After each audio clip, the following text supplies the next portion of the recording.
I bought my $1.9M glass lakefront condo and invited my family for the first dinner. No one came. They all went to see my sister's rented designer penthouse instead. Then, as I blew out the candles alone, Mom called and snapped. Put her name on the deed. Tonight, I set the table for 4 at 5:15 on a Saturday afternoon. The lake was flat and copper-colored through the glass, and the dining chairs still had the plastic wrap on the legs because I had not hosted anyone yet. I put down my grandmother's serving platter, the one with the blue rim she painted in her kitchen 30 years ago. I lit 2 candles. I set the vase between them, empty, because my mother grows dahlias and I wanted her to bring them. She always brought dahlias. The first text came at 6:47. It was not from her. It was from a coworker asking about a Monday case. I replied, set the phone on the counter, and checked the oven. The chicken was browning on schedule. I had roasted potatoes with rosemary, a green salad, and a bottle of wine I had been saving for 3 months because the label said it paired with poultry and I did not know enough about wine to argue. The condo smelt like a home for the first time since I signed the papers. 3 years of saving. Every commission check from every orthopedic device sale in every hospital in the tri-state area. Split between rent, retirement, and a separate account labeled Lake. $245,000 a year, and I lived on less than half of it so that one day I could stand in a kitchen with glass walls and a view of the water and cook for the people who raised me. The down payment was $475,000. I signed the mortgage on a Tuesday and slept on an air mattress for the first 2 weeks because the furniture delivery was delayed. The condo cost $1.9 million. It had 4 bedrooms, 2 bathrooms, and a dining table that seated 6. I only needed 4 chairs. At 6:30, I texted Janine. Hey, Mom. You guys close? She read it at 6:34. She replied at 7:12, we're at Gemma's new place. You should see it. Come over. I read the text standing at the counter with oven mitts still on my hands. They were at Gemma's. All of them. Mom, Dad, Gemma, at her new designer penthouse, the one she had been posting about on Instagram for 2 weeks. The one with the exposed brick and the pendant lighting and the rooftop terrace that she photographed from 4 different angles. They were there. They were not here. They had not called to say they were running late. They had not called at all. I did not go. I sat down at the table. 4 places, 4 plates, 4 napkins folded the way Mom taught me when I was 9, the triangle fold with the point toward the plate. The candles burned. The food cooled. The chicken went from golden to gray on the platter. The potatoes crusted over. The salad wilted at the edges where the dressing had pooled. I texted Janine again at 8:15. Food is getting cold. She read it. No reply. I texted Luther at 8:30. Dad, are you coming? He did not read it until the next morning. At 9 o'clock, I ate 1 plate standing at the counter because sitting at the table alone felt worse than standing. The chicken was dry. I ate it anyway because I had spent 40 minutes preparing it for 4 people and at least one of them should eat. The other 3 plates stayed where they were. The napkins stayed folded. The wine stayed corked. I paid because I thought the money was what kept me in the family. $62,400 a year. Their car payment, $1,600 a month. Home insurance, $1,200. Dad's blood pressure medication, $900. Groceries, $1,500. I had been paying these since before the condo, since before the promotion, since the first year my commission checks got big enough that Mom started calling every month with a new bill she could not quite cover. I paid because I thought if I stopped, the phone calls would stop too. And they were the only proof I had that I still belonged. At 9:45, the candles were stubs. Wax had pooled on the tablecloth. I blew them out and sat in the dark with the lake reflecting the dock lights through the glass. The phone rang at 10:02. Janine, Callum, listen. Gemma's lease is month to month. She is not stable. She needs a permanent address for Rosie's school enrollment and for her own business contacts. That condo of yours has 4 bedrooms and you use 1. Put her name on the deed. Tonight you skip my dinner to see her rental And now you want me to sign over my home? This is not about dinner. This is about priorities. Gemma has a 5-year-old sleeping in a rented bedroom. You have a lakefront condo with 4 empty rooms. You eat alone in front of glass walls with no pictures on them. Give your sister the deed, or admit you would rather live in that glass box alone than help your own niece have a real home. I held the phone against my ear for 3 seconds after she finished. The word glass box echoed in the room made of glass. The lake reflected off the walls around me. Good night, Mom, I hung up. I sat at the table. 4 places. 3 untouched plates. 2 melted candles. I covered the food with foil, put the platter in the refrigerator, and washed the dishes by hand because the sound of water was better than the silence. I did not throw the food away. I wrapped every plate. If you have been following Karma Unfolded, you know that silence after a phone call like that is not empty. It is the sound of someone deciding. Hit subscribe and turn on notifications so you do not miss what he decided. The next morning, I opened my phone to check the time and saw a text from Janine, sent at 11:47 p.m., 45 minutes after our call. 3 lines, he'll come around. Have the designer measure the second bedroom before he changes his mind. It was meant for Gemma. I sat on the edge of my bed and read it 3 times. The second bedroom. Not the guest room, not the spare room, not one of the extra rooms. The second bedroom. She had already assigned it a label inside a floor plan she was building for my home. Gemma had a designer lined up to measure the space.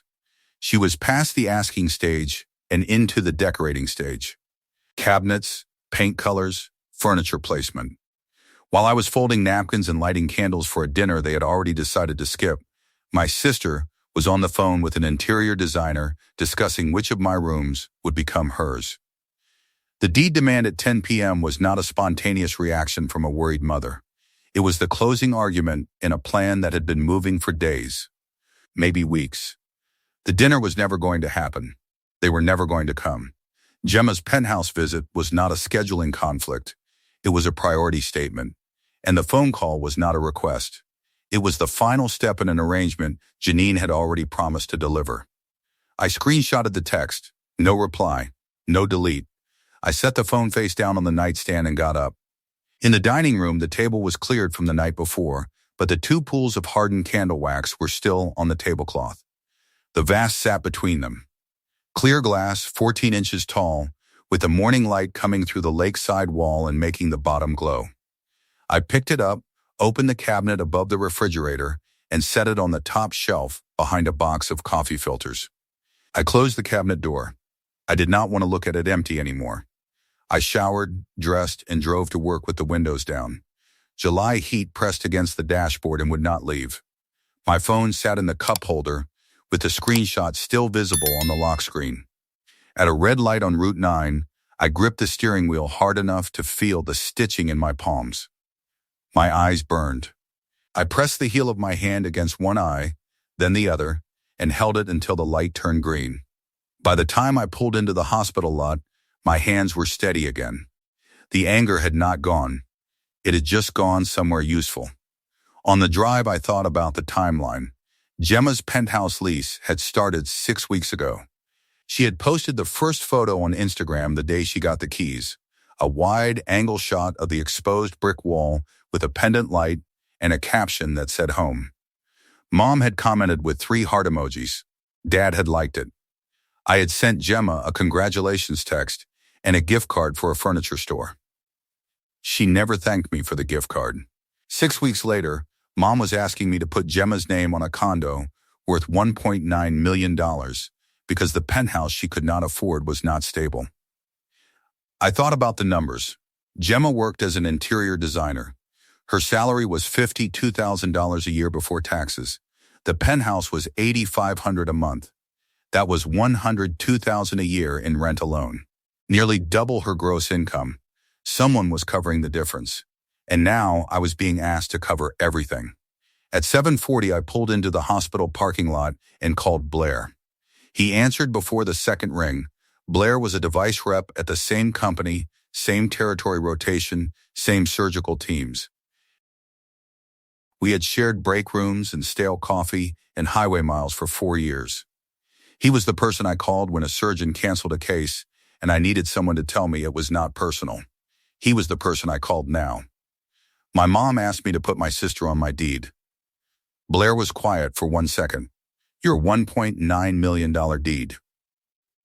She called last night. Nobody came to my housewarming dinner. They went to see Gemma's rental instead. Then Mom called and told me to put her name on the deed. Tonight, what did you say? Good night. Good, what else happened? She texted me measuring instructions by accident. Meant for Gemma. A designer is supposed to measure my second bedroom. Blair exhaled through his nose. I could hear him set something down, a coffee cup or a pen. Come to the break room before the 9 a.m. case. Bring your phone. The break room at St. Francis was a windowless rectangle with a microwave, a coffee machine that had not been descaled since the previous administration, and a table that wobbled on 3 legs. Blair was already sitting when I walked in. He had 2 coffees, one black and one with cream, and he slid the black one across the table without asking. I handed him my phone. He read the wrong text twice. Then he set the phone down and looked at me. She was measuring rooms before you said yes. That is not a request, Callum. That is a move-in date.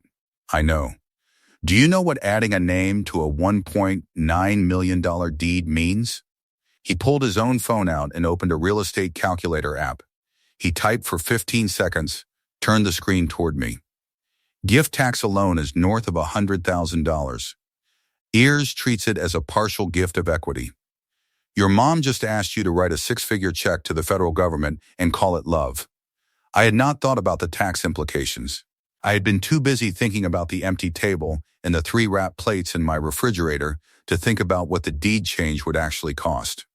Blair was a numbers person. He sold implants worth $40,000 each.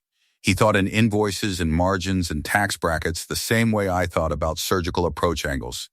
His instinct was always to follow the money. Run your monthly family expenses, he said. Everything you send them. I want a number. I opened my banking app. The recurring transfers were labeled by category because I label everything. Parents' car payment, $1,600 a month. Home insurance, $1,200. Luther's blood pressure medication, $900. Grocery delivery to their house, $1,500. I added them in my head before the calculator confirmed it. $5,200 a month. $62,400 a year. Blair set his coffee down. How long? 4 years. That is $250,000. Give or take. Give or take. He leaned back in the chair. The wobble shifted. And in that time, what has your family done for you? I sat with the question. I went through the last 4 years in my head, looking for something beyond the auto transfers and the occasional text. My dad helped me move a couch into my old apartment 3 years ago. My mom sent me a birthday card in January with a $20 bill inside. Gemma liked my condo post on Instagram. That was the list. 4 years. $250,000. A couch, a card, and a like. Blair asked if they had ever visited the apartment. Twice, I told him. Both times because they needed something signed. He asked about the condo closing. They did not come. He asked about the dinner. I told him where they were instead. Blair picked up his coffee again. He stacked the facts the way he stacked invoice totals, one on top of the other until the number at the bottom told the whole story. $250,000 in subsidies over 4 years. A separate $475,000 saved for a down payment. And the family he paid for chose a rented penthouse over his housewarming dinner. Then the mother asked him to put the person she went to visit on the deed of the home she refused to visit. Hearing it organized that way, in a hospital break room with bad coffee and buzzing lights, felt like someone pulling open curtains in a room I had been sitting in with them closed. Call your dad. Ask him about the home equity loan. You told me last month your mom mentioned something about the loan on a call. Find out what it is. I called Luther from the break room. He picked up on the 4th ring, which meant he was in the garage. Luther was a semi-retired electrician who spent his mornings rewiring outlets that did not need rewiring because it gave him something to do with his hands. I asked him about the home equity loan. He went quiet for 4 seconds, then asked what about it. I told him I needed the balance. He said it was between him and Janine. I told him that Janine had asked me to share a deed worth $1.9 million, and that meant nothing was private anymore. He sighed, the sound of a man choosing between his wife's instructions and his son's direct question, and the question won. $47,000. We took it out 18 months ago. The purpose was to help Gemma get settled after the divorce. How much do you send her each month? $3,500. I wrote the number on a napkin. $3,500 a month from a home equity loan with $47,000 remaining. That was $42,000 a year going to Gemma's penthouse rent. The penthouse cost $8,500 a month. Gemma covered $5,000 from her salary, which meant she was spending $60,000 a year on rent out of a $52,000 income. The math required a subsidy. The subsidy came from my parents. My parents' money came from a home equity loan and from me.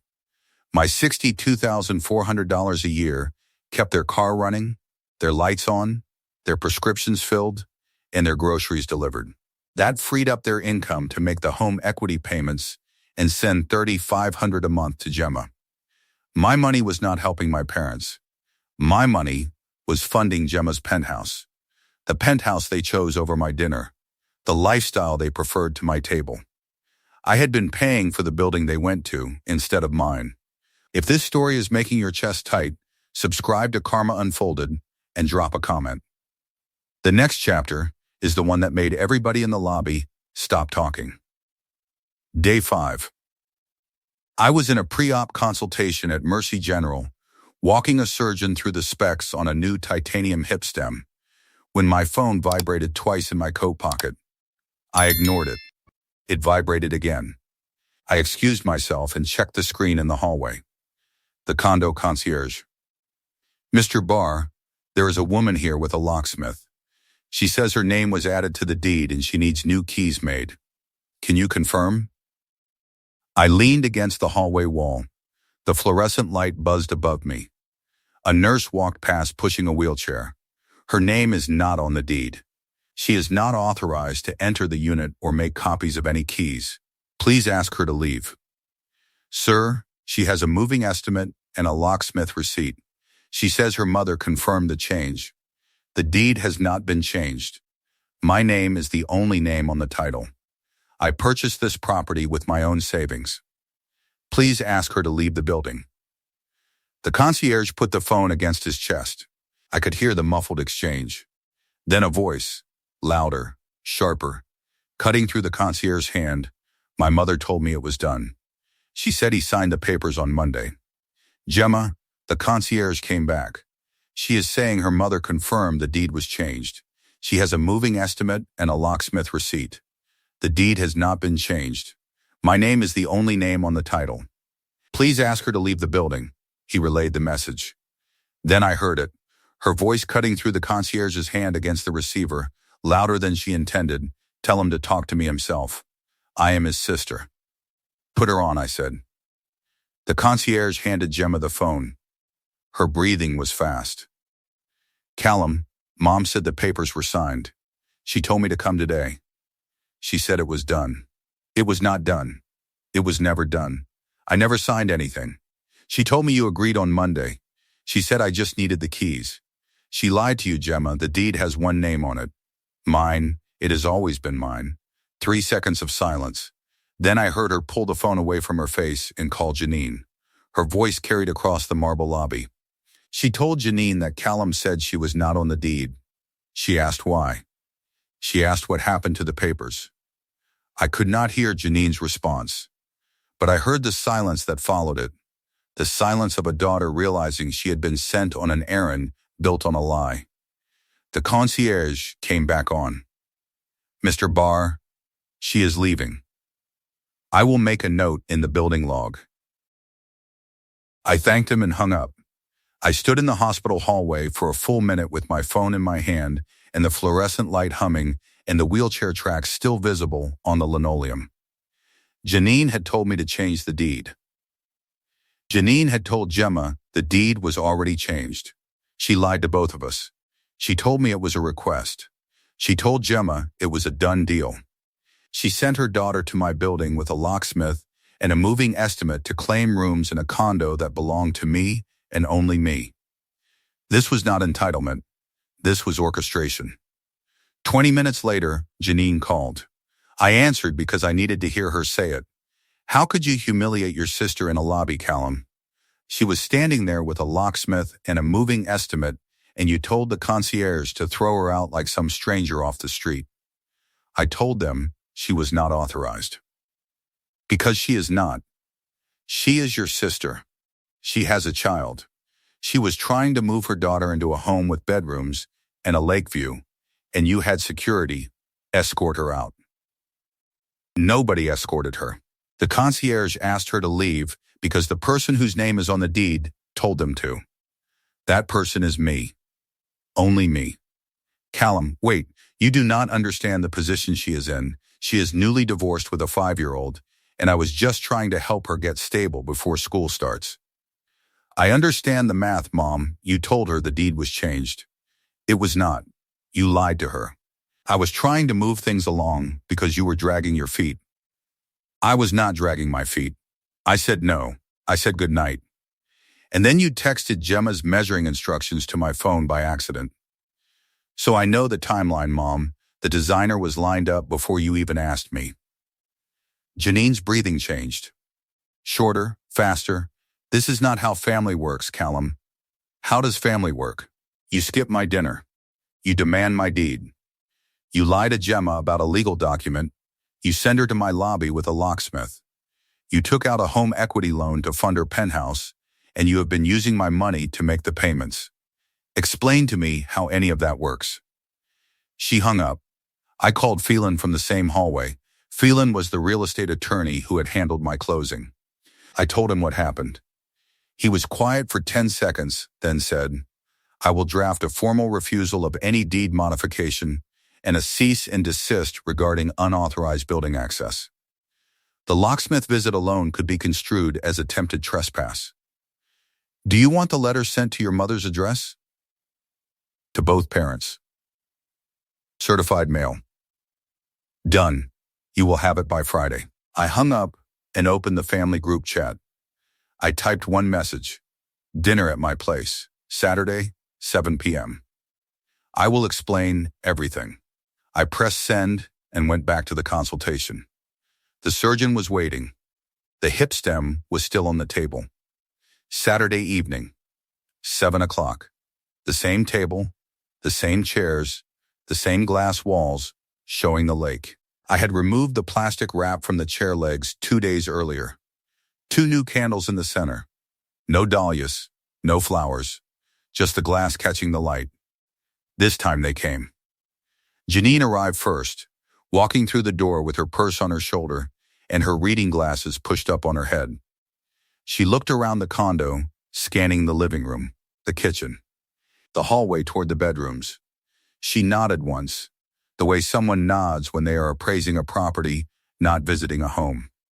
Luther came behind her, slower, hands in his pockets, eyes on the floor. He sat down at the table without greeting me. Gemma arrived last. She had her daughter with her, a 5-year-old named Rosie, who walked straight past the table and sat on the living room couch with a tablet. Gemma sat across from Luther. She did not look at Janine. I served the food. Same meal I had made the first time. Chicken, roasted potatoes, green salad. The serving platter with the blue rim. I poured water, not wine. I sat down at the head of the table. Janine set her napkin in her lap and looked at me. Where are the papers? I want to ask a few questions first. Callum, we did not come here for questions. We came because you said you would explain everything. I will, after the questions. She pressed her lips together. Luther reached for his water glass and held it without drinking. Gemma, how much is your penthouse rent? Gemma's eyes moved from her plate to my face. She told me it was not my business. I told her it became my business the moment Mom asked me to put her name on a deed worth $1.9 million. She looked at Janine. Janine looked at the table. Neither offered an answer. I waited. $8,500 a month, Gemma said. I told her I already knew her salary because Mom had shared it last year when she asked me to co-sign Gemma's car lease. $52,000. I said no then too. I turned to Janine and asked how much she and Dad sent Gemma each month for rent. She said they helped where they could. I told her the number was $3,500. I told her Dad had confirmed it on Monday. Luther's hand tightened around the water glass. He did not look up. So the family that could not come to my dinner has been sending $3,500 a month from a home equity loan to fund Gemma's penthouse. And during the same 4 years, I have been sending you $5,200 a month. Car, insurance, Dad's medication. Groceries, $62,400 a year. My money kept your house running so your income could flow to Gemma's rental. I have been paying for the building you went to instead of mine. Janine's face tightened. We never asked you to connect those numbers. You connected them the moment you asked me to put Gemma on my deed. Dad, when did you take out the home equity loan? Luther's jaw moved. He looked at Janine. She gave him nothing. 18 months ago, he said. How much is left? Callum. That is our private business, Janine said. You asked me to share a deed worth $1.9 million. Nothing is private anymore. How much, Dad? $47,000. The table went quiet. Rosie's tablet played a cartoon jingle from the living room. The lake outside the glass wall had turned from copper to dark blue. I placed my phone on the table. The wrong text was on the screen, highlighted in yellow. This was sent to me by accident. 3 days after the dinner nobody came to. I turned the phone so the table could read it. He'll come around. Have the designer measure the second bedroom before he changes his mind. Janine reached for the phone. I pulled it back.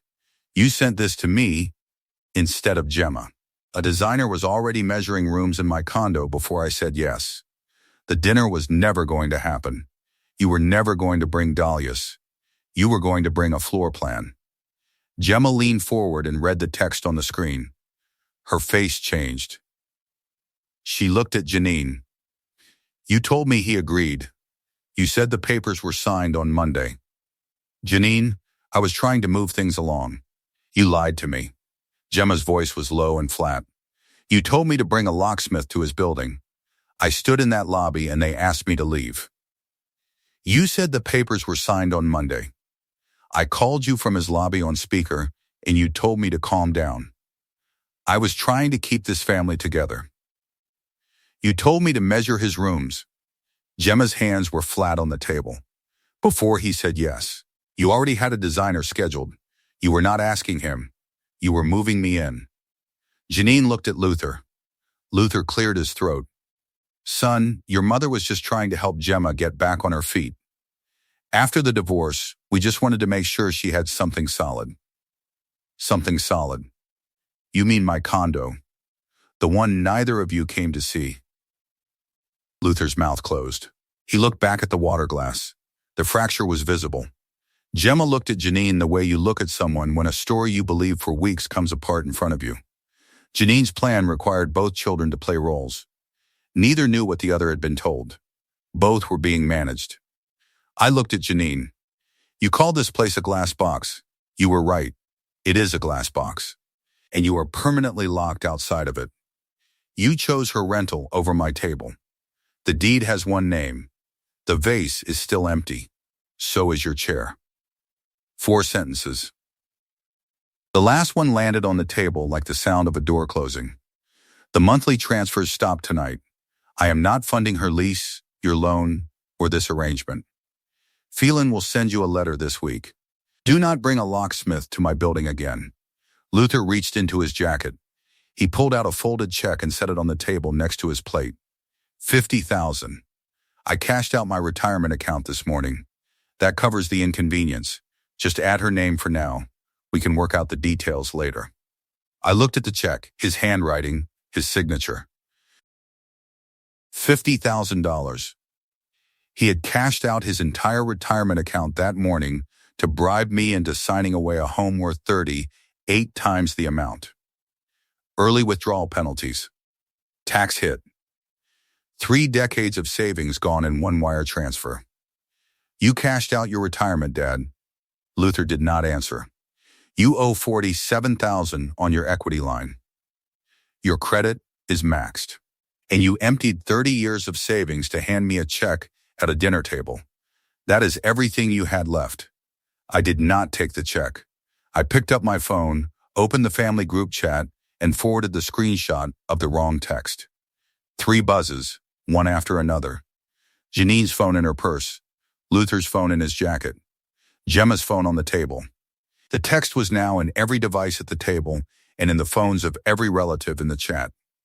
It was permanent record. It could not be unsent, reframed, or explained away over a Sunday phone call.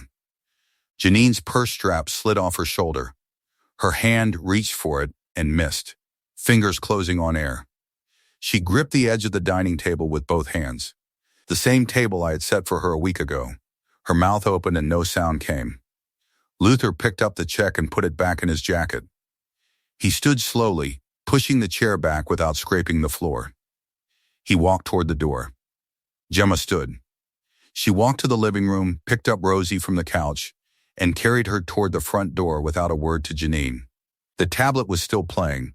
Rosie looked over Gemma's shoulder at me as they passed the table, and I raised my hand in a small wave because she was 5 years old, and none of this was her fault. Gemma closed the door quietly. Janine sat alone at the table, both hands on the edge. The candles still burning. The lake outside the glass was black. She stood, picked up her purse from the floor, and walked to the door. She did not say goodnight. She did not say anything. I locked the door behind her and went back to the table. 4 plates. 3 untouched again, the candles burning low in the center, catching the dark glass. Monday morning, I opened my banking app and canceled every recurring transfer. Car, insurance, medication, groceries. 4 taps. $250,000 over 4 years ended in under a minute. I screenshotted each confirmation and saved them in a folder labeled Feelin'. Then I closed the app, put my phone in my pocket, and walked into the hospital for my 8am case. Within 6 weeks, the math caught up the way math always does. Without my subsidies, Janine and Luther could not carry the home equity payments and Gemma's rent supplement at the same time. $680 a month for the loan, $3,500 for Gemma. Their combined retirement income covered the mortgage and utilities with a margin that evaporated the moment my transfers stopped. The supplement to Gemma dropped to $1,500 in week 3. Janine called it temporary. By week 6, it stopped entirely. Gemma gave notice on the penthouse. The $8,500 a month designer apartment with the exposed brick and the pendant lighting and the rooftop terrace she posted about 17 times would belong to someone else by September. The last photo Gemma posted from that apartment was a sunset from the terrace with no caption. She deleted it 2 days later. The home equity loan entered delinquency at month 3. Luther received a bank notice at the house. 90 days past due. He called the bank about refinancing. The loan officer told him his credit score had dropped 40 points from high utilization on the equity line. Refinancing was denied. The monthly payment was $680. Luther sat at the kitchen table with the bank notice and a calculator and tried to find the payment in a budget that no longer had anyone else's money flowing through it. He could not find it. He put the notice in the same drawer where Janine had hidden Phelan's letter. Luther's sister, my aunt, read the forwarded screenshot in the family group chat the same night as the dinner. She called Janine the next morning. Her voice carried the weight of someone who had read something she could not unread. You were measuring rooms in his condo before he said yes? He set a table for you and lit candles and you were sending measuring instructions to Gemma? Janine did not answer. The aunt called 2 cousins. Within an hour, the group chat had 5 new messages. Luther's brother, is this real? His wife replied with a screenshot cropped to show the 11:47 p.m. timestamp. A cousin sent 3 question marks. Nobody defended Janine. By the following Sunday, Janine had stopped attending the extended family dinners she had hosted for 11 years. She was not formally uninvited. Nobody needed to say it. She read the room when everyone has seen the evidence and nobody is making eye contact. She stopped going. She started cooking Sunday dinners for two, just her and Luther, at the same kitchen table where she used to seat 14. Phelan's letter arrived at my parents' house on a Thursday. Formal refusal of any deed modification to the property at my address. Cease and desist regarding unauthorized building access, citing the locksmith visit as potential trespassing under state building code and the Condo Association's guest access policy. The letter was on attorney letterhead, printed on heavy stock, signed in blue ink. Janine read it at the kitchen table. She folded it and put it in a drawer under the phone chargers. She did not show it to Luther. He found it 2 weeks later while looking for a battery. He held the letter for a long time, read it twice, and then put it back exactly where she had hidden it. He did not bring it up.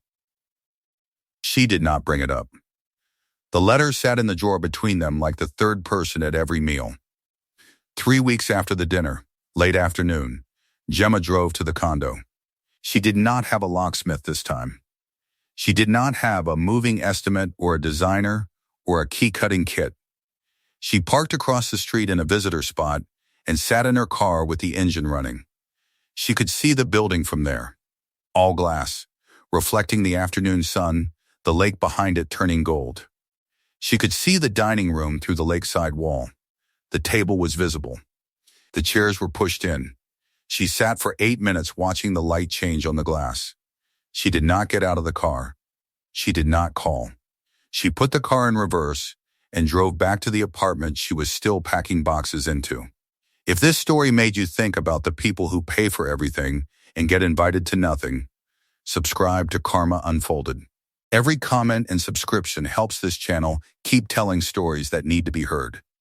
Janine's kitchen table held the home equity statement, the calculator with a number she had entered twice, and Luther's medication copay notice. The family group chat on her phone showed the forwarded text. She had not opened the app in 3 weeks. She could not delete the message because everyone had seen it. She called Callum twice over 2 weeks. Voicemail both times. On the third attempt, she left a message: "I was trying to keep this family together." She did not mention the deed. She did not mention the measuring. She did not say sorry. She hung up and set the phone on the table next to the loan statement. Luther stood on the back porch at 6 in the morning. The retirement account he had cashed out was gone. The early withdrawal penalty alone had cost him $8,000.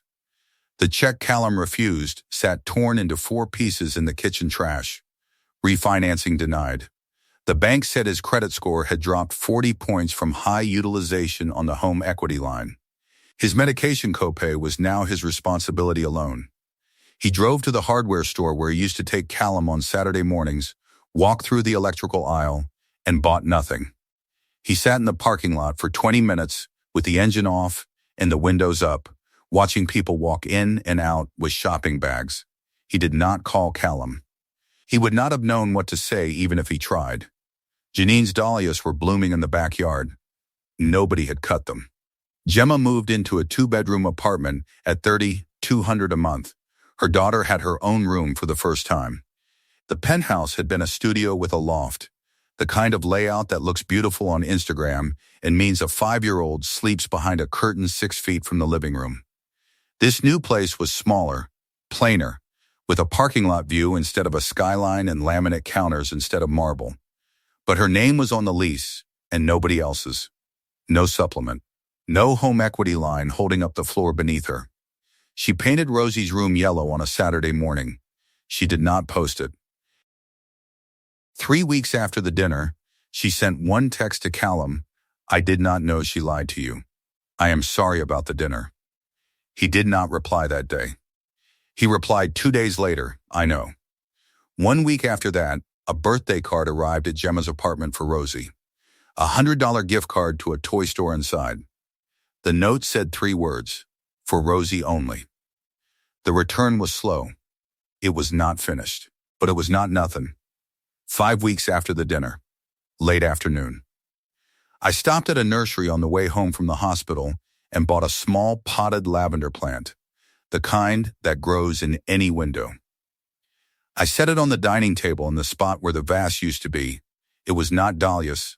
It was not from my mother. It was mine. Blair came over that evening. 2 plates on the table. The food was warm. The candles were new. He looked at the lavender and then at the glass walls and the lake turning copper. The view is worth it. It always was. We ate in front of the glass walls, and the lake turned copper again the way it had the first evening, and the table for 2 felt fuller than the table for 4 ever did. People say blood is thicker than water. But when you live by a lake, you learn that water is exactly what washes the dirt away.